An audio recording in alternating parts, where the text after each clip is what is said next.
Je pense tout particulièrement qu'il est temps qu'on change un petit peu, qu'on fasse évoluer le regard que l'on porte sur ces personnes-là.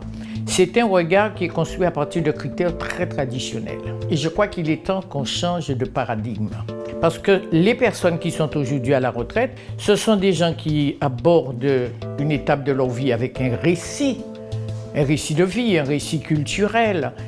Et ce sont des gens qui arrivent là avec des projets. Et si je prends mon exemple, j'ai quitté mon boulot à 60 ans, j'ai 80 ans. Donc ça fait 20 ans. J'ai un projet de vie et maintenant, justement, préparer sa retraite, c'est préparer ce projet de vie.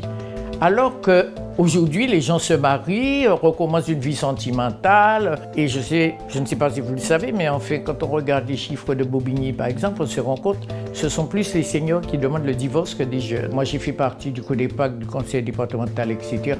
On met en place des programmes. Ces programmes sont mis en place par des personnes très jeunes. Et à aucun moment, justement, on interroge les seniors sur leurs besoins. Et dans les seniors, comme vous avez dit, il y a des gens qui ont eu des responsabilités sociales, politiques, associatives, professionnelles. Vous avez des gens qui ont des revenus divers. Vous avez aussi les seniors handicapés.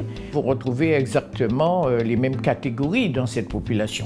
Toutes ces personnes-là arrivent, je l'avais dit, avec un récit, mais avec aussi des connaissances patrimoniales énormes. Et c'est très important pour moi d'utiliser tout ce savoir-là parce que, comme dirait le proverbe africain, une personne âgée qui meurt, c'est une bibliothèque qui disparaît. Et que fait-on de tout ce savoir, surtout dans des régions comme les nôtres?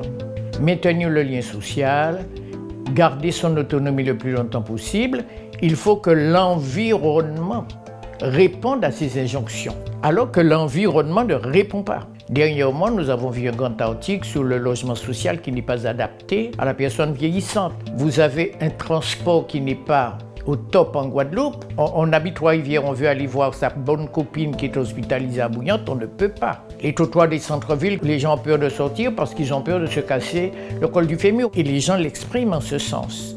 Vous avez par exemple les toilettes. Les personnes âgées, on a une petite vessie un petit peu plus fragile, on a eu des problèmes de prostate, etc.